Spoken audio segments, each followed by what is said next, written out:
किताबें देख के रोती नहीं माँ, वो किसकी वापसी की राह तक दे, ये दरवाजा खुला बाबा तो रख दे।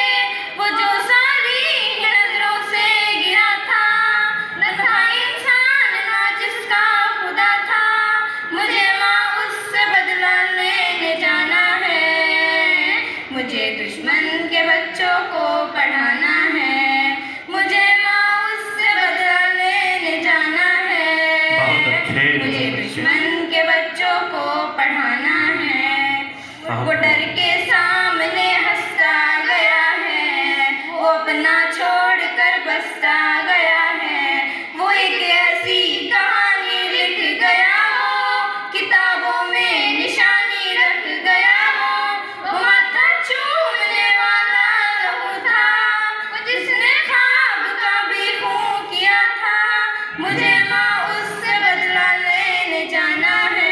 क्या कहने भाई, क्या मुझे कहने, दुश्मन के बच्चों को पढ़ाना है, बहुत मुझे माँ उससे बदला लेने जाना है, मुझे दुश्मन के बच्चों को पढ़ाना है। अस्सलाम वालेकुम। वालेकुम अस्सलाम व रहमतुल्लाह।